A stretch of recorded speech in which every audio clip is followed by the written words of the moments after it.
No, está bien.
Hola, ¿qué tal?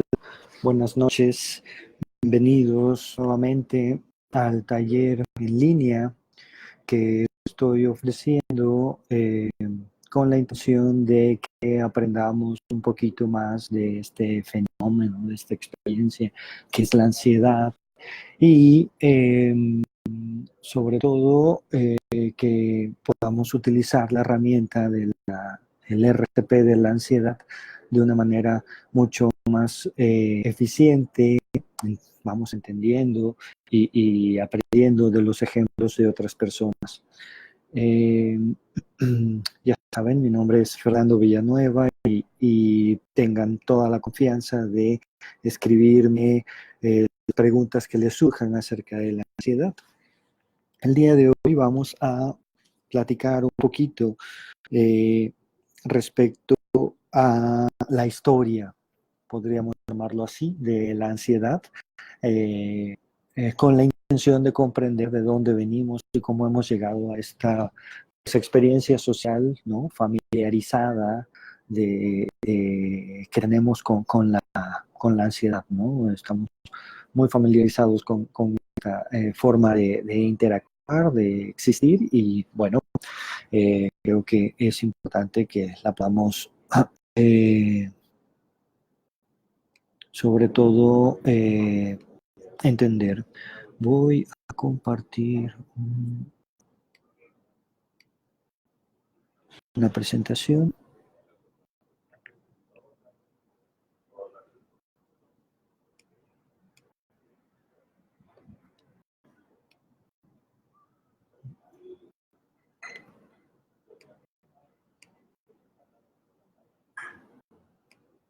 Ok, voy a hacer la presentación pública porque en este momento parece que no puedo compartirla.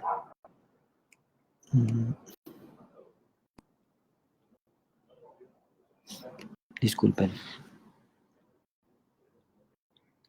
Vale, voy a hablar sin presentación.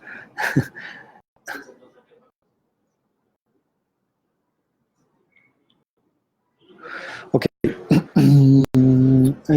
Bien, lo que les quiero hablar propiamente es, gracias, de, de dónde venimos y cómo podemos empezar a entender nuestra experiencia de ansiedad, ¿sí? Para empezar, vamos a recordar, pues, que somos,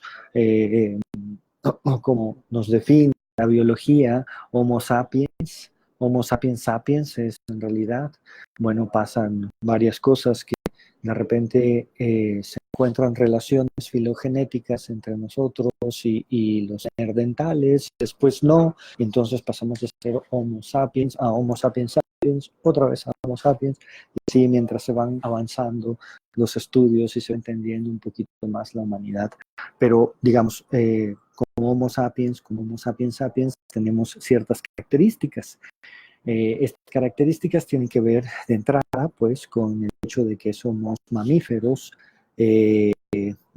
¿Esto qué quiere decir? Bueno, pues que la forma en la que nacemos, ¿sí? Es siendo portados por otro organismo, que es el organismo de nuestras madres. Y bueno, la forma de existir como mamíferos es organizándonos en manadas, somos territoriales, tenemos la oportunidad de relacionarnos, ¿no? En base a estas manadas, a estas jerarquías que generamos, ¿no? De manera natural todos los organismos, ¿no? Los podemos ver la estructura de organización, pues, de los mamíferos, ¿no? Otra cosa que tenemos y que nos caracteriza es que tenemos 5 dedos, y bien, 5 dedos nos permiten hacer cosas. Es decir, somos sí, mamíferos, ¿no? Primates que hacemos cosas de una manera muy fina. Otros mamíferos, otros primates lo pueden hacer, otros animales incluso generan herramientas, pero sin embargo no las pueden construir como nosotros construimos un edificio o como podemos mm, um, crear una obra de arte, como una obra de teatro, ¿no? Somos seres que creamos cosas de manera física, pensando en los objetos físicos, pero también de manera mental, pensando en los objetos abstractos, porque esa característica no se queda ahí, sino somos seres que podemos crear, ¿no? Estas creaciones y estas formas en las que creamos, en realidad, parten pues de otras dos capacidades que también son características nuestras, que tienen que ver con el hecho de que hablamos y podemos utilizar muchos tonos distintos, ¿sí? Generar signos lingüísticos, asignárselo a objetos, ¿no? De esa manera también podemos comunicarnos con otros sujetos que hacen lo mismo que nosotros. Uh-huh. También ese signo lingüístico lo podemos escribir y entonces observar ese símbolo lingüístico y hacer referencia a eso que le hemos asignado antes, ¿no? Con nuestra expresión. Entonces, bueno, estas dos características son súper importantes, 3 características son súper importantes, y son, de hecho, la base de que podamos empezar a cuestionar un poco qué es lo que está pasando, ¿no? Con respecto a nuestra existencia. Es decir, podemos hacernos conscientes, ¿no? Generar deseos, dirigir nuestras mentes y hacernos conscientes respecto a los objetos que hay fuera de nosotros en la realidad. Y también sernos conscientes acerca de los objetos que hay adentro de nuestra realidad, es decir, nuestros pensamientos, sentimientos, por llamarlo, por mencionarlo de esta manera. Estos cuestionamientos, ¿no? Que también son características de esta conciencia, ¿saben? Esta forma de nombrar las cosas, libreta, pluma, teléfono, ciudad, y de nombrarnos a nosotros mismos como un acto explicativo, natural, de lo que pasa dentro o fuera. Entonces llegamos a la idea de que somos seres vivos, de que somos Homo sapiens sapiens, sí, de que somos mamíferos, de que tenemos 5 dedos y entonces podemos crear, sí, y que tenemos características de vida importantes. Esto quiere decir que estas características nos diferencian, ¿no? De los objetos que no son orgánicos, ¿sí? Hay organización animal, ¿sí? Y hay organización vegetal, pero al final de cuentas hay seres vivos, ¿no? Compuestos por moléculas, por sistemas moleculares, ya saben, células, ADN, átomos, ¿no? Todos sistemas al final de cuentas. Llegando a este punto, sí, para empezar, es una idea importante porque recuerden que el objetivo es entender un poco de dónde venimos. Bien, vamos a considerarnos Homo sapiens sapiens y vamos a entender que somos mamíferos, que somos sujetos que creamos además el lenguaje, que creamos además la escritura, que además nos hacemos conscientes en base a estas capacidades que tenemos y por lo tanto podemos nombrarnos seres vivos. Para hablar de los seres vivos me gustaría pensar pues en el concepto que nos da Humberto Maturana en su teoría de la autopoiesis. Buenas noches, Lili, disculpa. Buenas noches, Mau. Que somos seres autopoéticos, como, bueno, es la teoría de Humberto Maturana que nos permite entender y otorgarle un concepto a esto de que somos seres vivos, ¿sí? La idea de Humberto Maturana, que es biólogo, ingeniero en sistemas y creador de una teoría magnífica, impresionantemente rica en la capacidad de síntesis con respecto a lo que hacemos los seres humanos y que está a la altura de todas las grandes obras como los grandes autores de nuestra historia. Ha cambiado la forma en que nos relacionamos, de hecho, la forma en la que entendemos cómo nos relacionamos. Sí, bueno, Humberto Maturana dice que somos seres vivos porque somos seres moleculares, es decir, que tenemos subsistemas y que somos un sistema conformado por otros sistemas, ¿sí? De organización molecular y que tenemos la capacidad de generarnos a nosotros mismos, ¿no? De seguir generando las células que necesitamos para seguir existiendo. Esto obviamente a través de otorgarnos cuidado y también a través de otorgarnos los contenidos, digamos, los insumos, perdón, que requerimos. Bien, entonces, como seres vivos, estamos formados por otros sistemas, somos un sistema conformado por otros sistemas que tenemos la capacidad de autogenerarnos a nosotros mismos, otorgándonos cuidados y otorgándonos la energía que necesitamos para poder sobrevivir. Y este es una dinámica básicamente fundamental en la existencia de lo que somos, porque de hecho esto sigue pasando a través de otros sistemas que vamos generando. A eso quiero llegar a platicarles.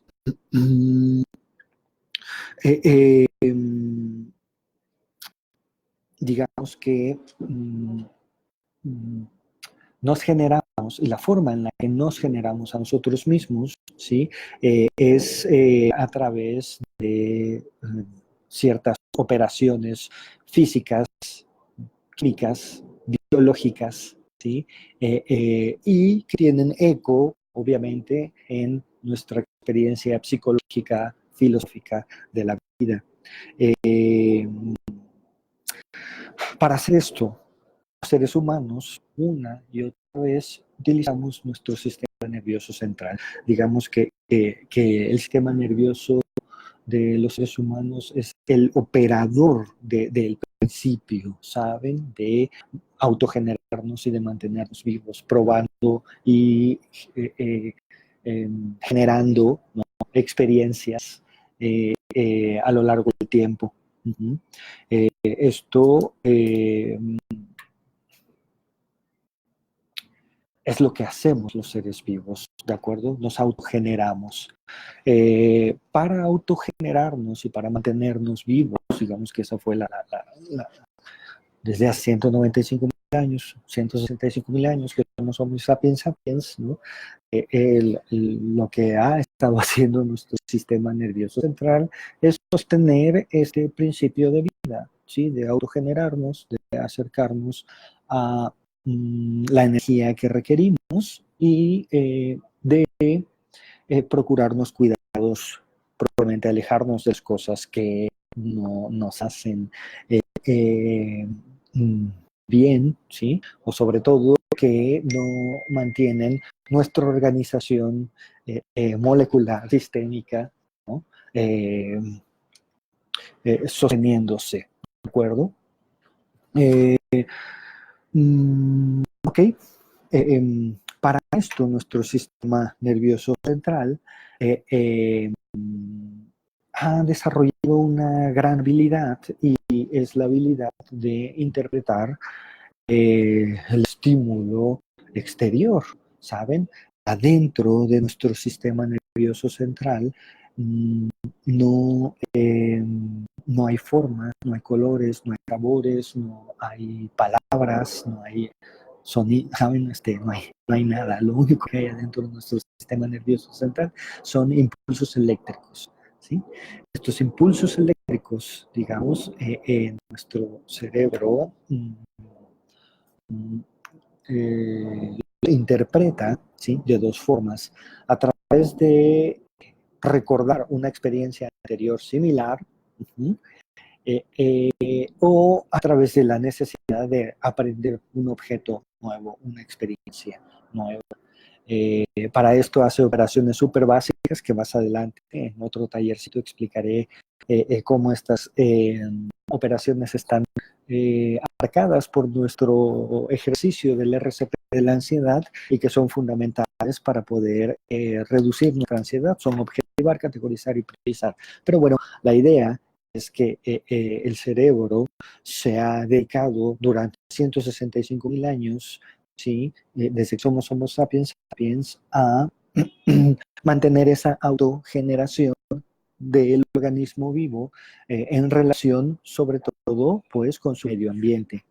Y la forma en la que lo ha hecho es haciéndose realmente muy, muy bueno identificando dos tipos de objetos. Objetos que generan vida, placer, ¿sí? Alegría, ¿sí? Y objetos que generan ansiedad, muerte, peligro.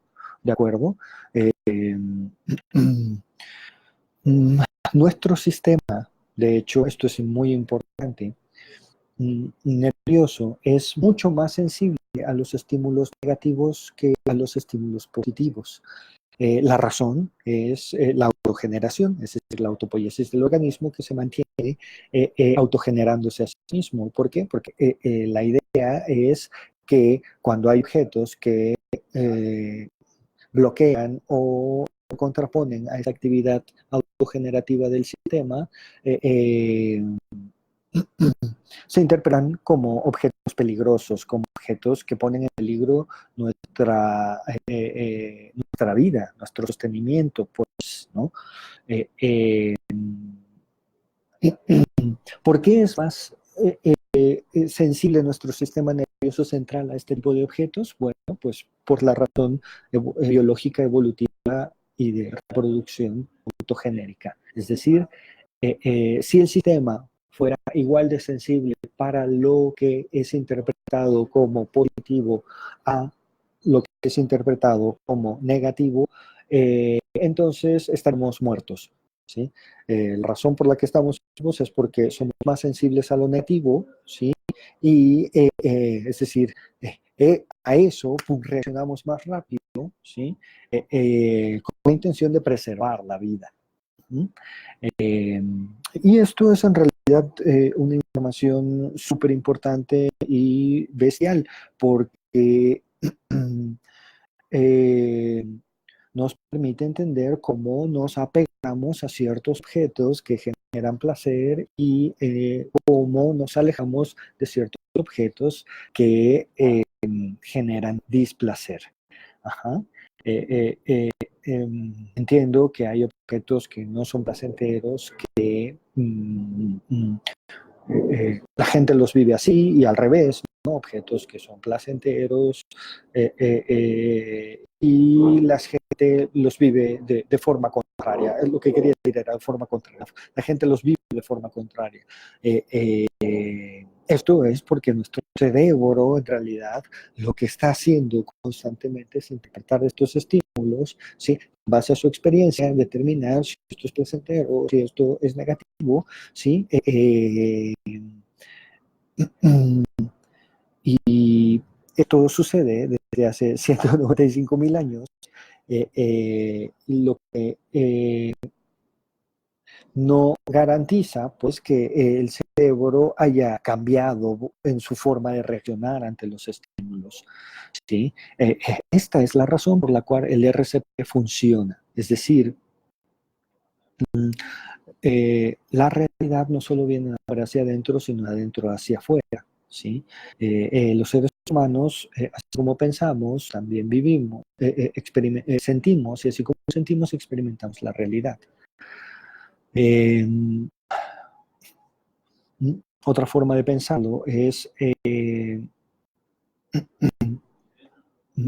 los seres humanos vivimos, ¿sí? De hecho, dentro de las interpretaciones que hacemos de nuestra realidad. Eh, es decir, para el cerebro es igual, es lo mismo a nivel energético pensar en un objeto que ver el objeto o soñar el objeto o alucinar el objeto.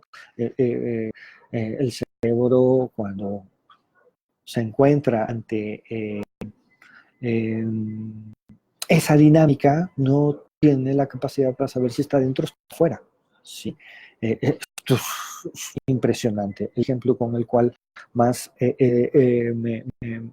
me gusta pensar esto es que, por ejemplo, podemos ver un arco iris, ¿de acuerdo? Y cuando vemos el arco iris decimos, ah, ahí está el arco iris, mira qué bonito arco iris. En realidad nos referimos a algo que está fuera de nosotros.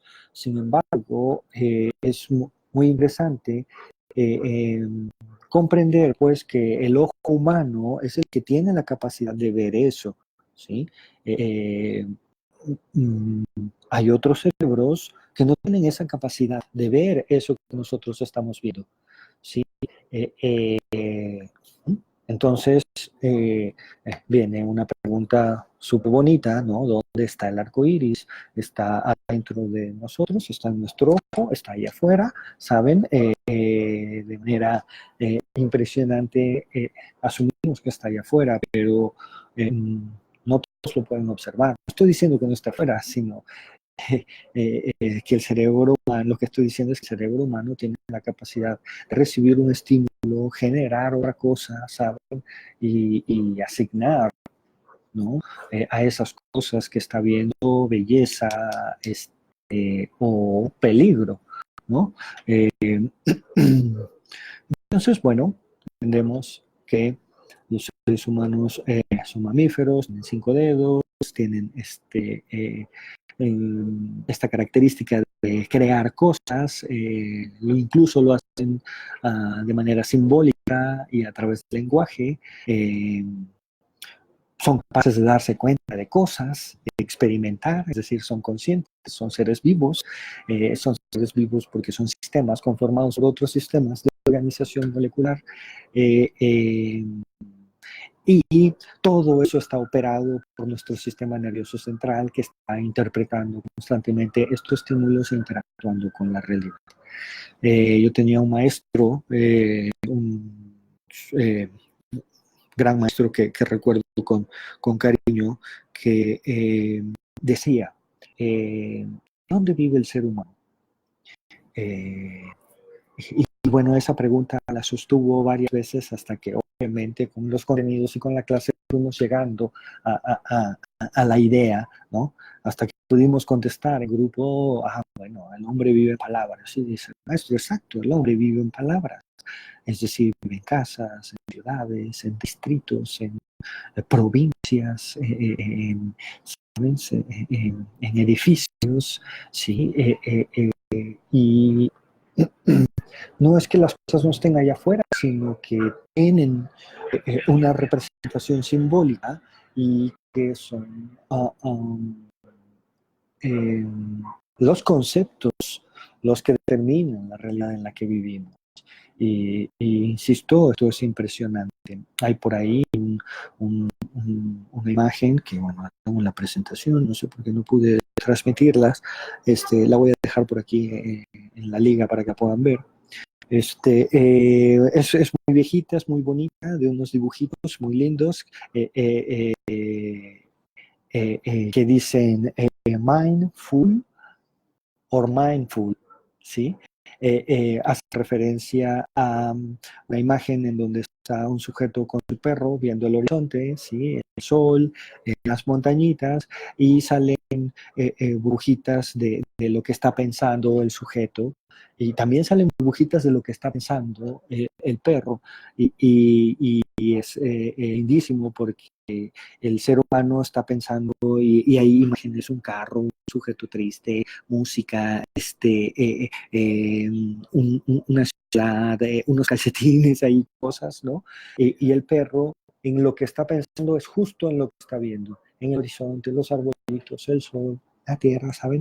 En donde vive el ser humano, bien, pues vive en las ideas y en los conceptos que tiene de lo que está viendo. No necesariamente es lo que está viendo, el concepto que tiene de ello. Esto es para mí súper importante. ¿Por qué les estoy hablando de todo esto? Bien, pues porque hace 195.000 años, en realidad, el sistema nervioso central la tenía súper fácil. Es decir, tenía el mismo comando que tiene el día de hoy, es decir, autogenerarse. Autogenerarse a través de procurarse cuidados o alejarse de objetos que ponen en apremio su vida, o a través de otorgarse toda la energía que requiere. Uh-huh. Y en ese momento, la misma forma que funciona ahora, pero en ese momento era muy sencillo identificar objetos peligrosos, ¿sí? Pensemos en un tigre de dientes de sable, ¿no? Una imagen que solo viene a mí a través ¿no? de las ideas, ¿no? Se supone que existía y todo esto, pero bueno, pensemos en un tigre de dientes de sable, y entonces cuando nuestro cerebro veía un tigre de dientes de sable, lo que sucede es que utiliza toda la energía para salir corriendo de ese tigre de dientes de sable. ¿Sí? ¿Por qué? Porque en el momento en el que el cerebro observa el objeto, hay un rush de adrenalina. Simultáneamente, el cerebro calcula con muchísima rapidez si puede luchar contra este objeto y vencerlo o huir de él. Uh-huh. Cuando determina que tiene que huir de él es porque está en peligro de su vida, punto, pum, y tiene que correr. ¿Sí? Tiene que correr y tiene que correr. Así la vida hace 195.000 años, 165.000 años. Sin embargo, el tiempo ha pasado y han pasado muchísimas cosas, y el día de hoy no solo ya no hay tigres de dientes de sable, sino tampoco morimos, ¿no? Tenemos traumatología, tenemos avances científicos fascinantes. Y el tiempo en el que eso ha pasado no ha sido suficiente tiempo, pues, como para que el cerebro calcule las diferencias entre lo que considera objetos peligrosos y lo que el día de hoy puede convertirse en un objeto peligroso. ¿A qué me refiero? Otra vez, hace 195.000 años era muy sencillo, por ejemplo, para una madre observar un objeto peligroso y poner a salvo a su hijo. ¿Sí?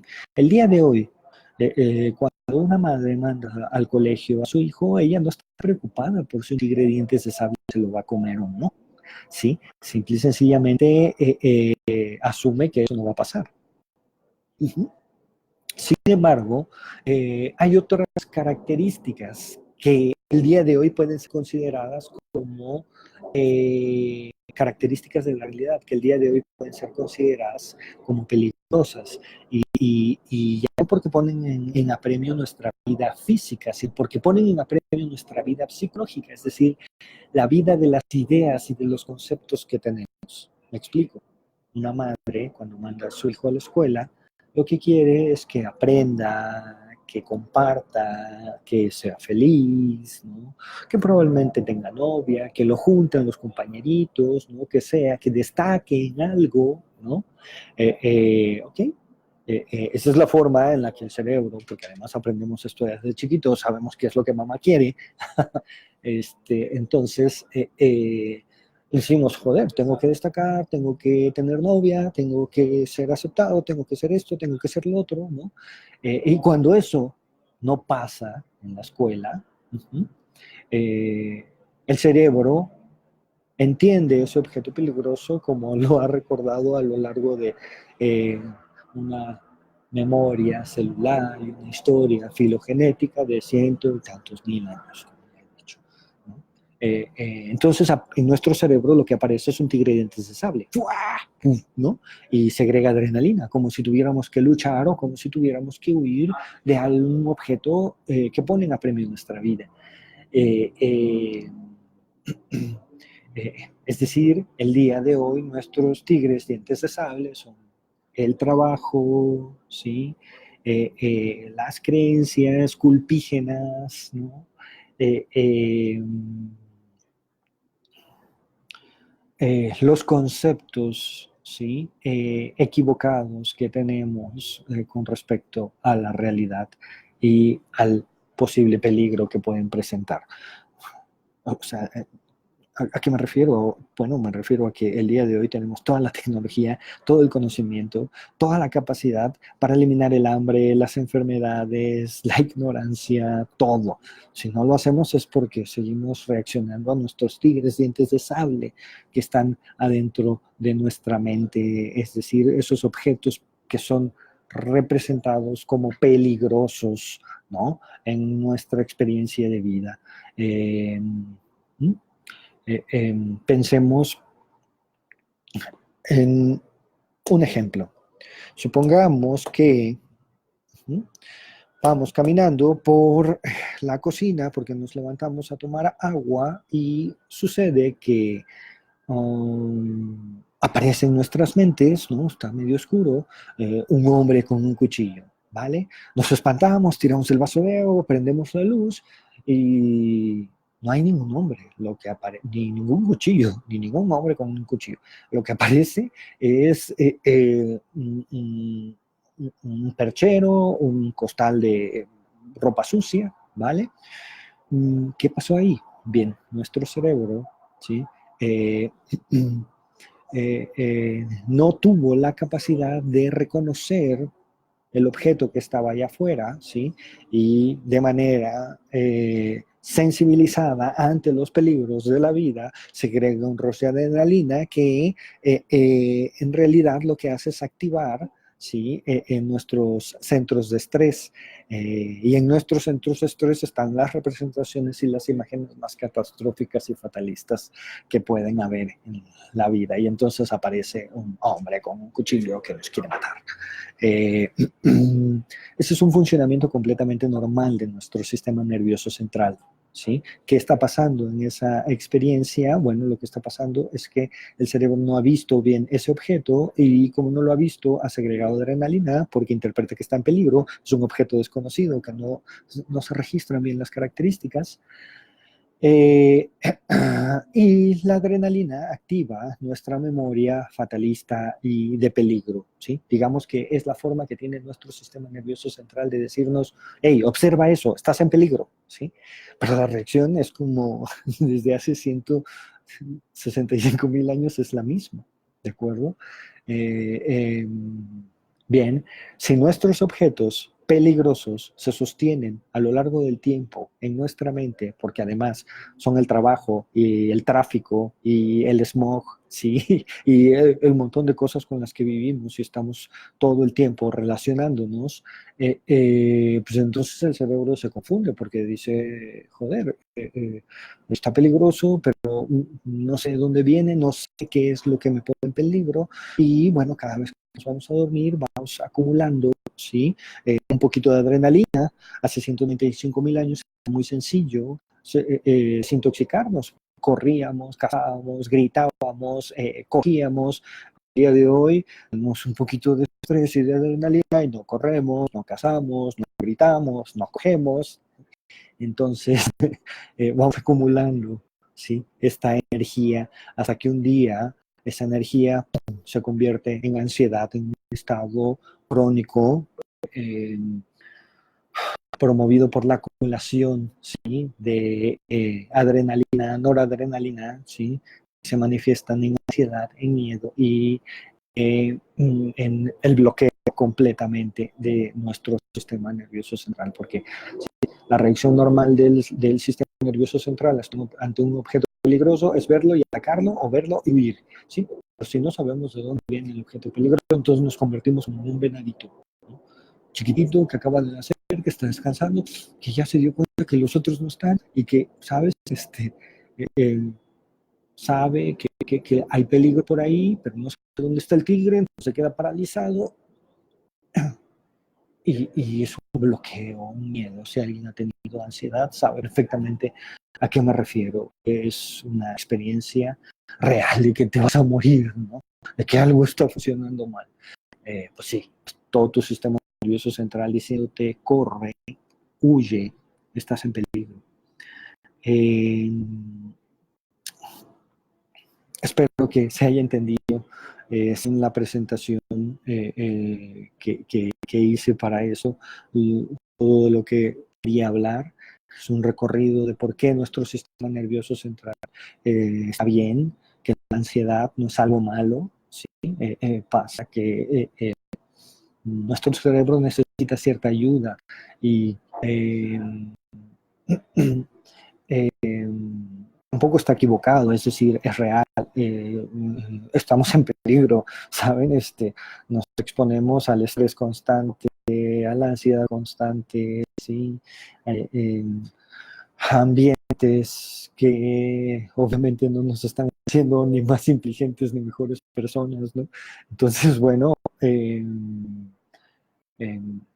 por eso decía yo el taller anterior que la ansiedad es una señal, pues, de nuestra biología, de nuestro inconsciente, de nuestro sistema de creencias, de donde ustedes quieran, pero es una señal en donde tenemos que reajustar lo que interpretamos de lo que está pasando y ajustarlo a conceptos que nos permitan interactuar con eso que está pasando de una manera más tranquila, ¿no?